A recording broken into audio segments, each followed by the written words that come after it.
Today I'm going to take a look at a lens from AstrHori, a budget lens that was recently released for the Fujifilm X mount. This lens was available for other mounts for a while. My name is Andrei Dima, I'm a professional travel photographer and I love reviewing lenses, so for more reviews, subscribe.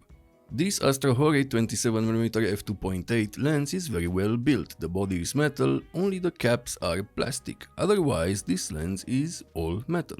The mount is metal and it has electronic contacts but no rubber gasket because this lens is not weather sealed. The lens has a nice and simple design. The lens construction is 6 elements in 5 groups and it has 6 aperture blades for people that are interested in such things. On the side of the lens you are going to find an USB Type-C port for future firmware updates. This is covered by a rubber cap. Don't lose it, otherwise the lens can get damaged by water.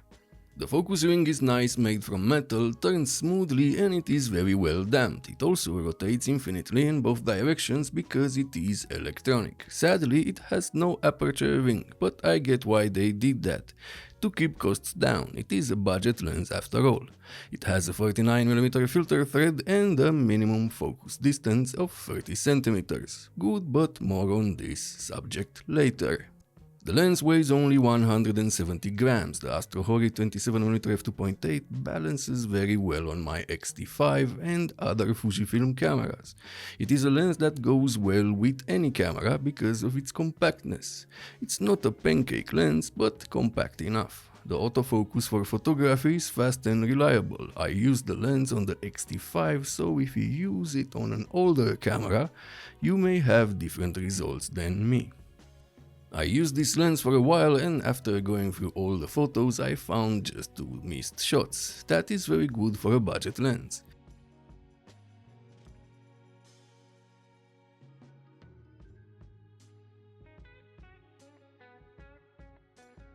The video autofocus is decent in my opinion, reminds me of the Fujifilm 35mm f2. The bad news is that the focus bleeding is very noticeable, as you can see here. Now let's talk about image quality, contrast and sharpness. At f2.8 the center on my Fujifilm X-T5 is very sharp and the good news is that the corners are almost as sharp as the center, just slightly softer, maybe a better performance than the f27mm f2.8. But that lens I think has better contrast, but not by much. Stopping down to f4 makes the image sharp from corner to corner. Stopping down further won't improve the overall great image quality, but it will improve vignetting, which is visible at f2.8. Flare and glare on this lens are quite bad. Glare is very visible and the flares as well. Decent looking. This lens needed a lens hood and as you can see the only way is to screw one on. Chromatic aberrations are visible at f2.8 but well controlled in my opinion for a budget lens. Stop down to f4 and they go away.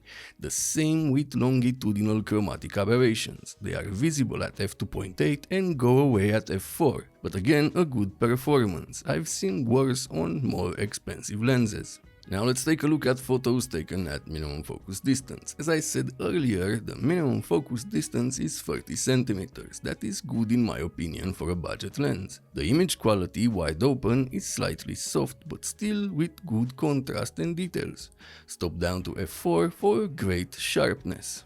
And finally, this lens, if stopped down, can give you some pretty nice sunstars, especially from f10 and beyond. Being such a compact and inexpensive lens makes it a good option for beginners or street and travel photography on a budget.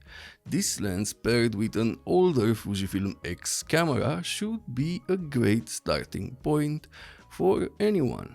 Overall, for the price, a good lens. The image quality is very good, very well built, compact, attractive price. Too bad it doesn't have a lens hood to help with the flare problems or an aperture ring. If this video was helpful, subscribe, and if you want to support the channel even more, use the links in the description at no extra cost to you. Also, check out my presets packs and written reviews on my website. Thank you for watching, see you next time.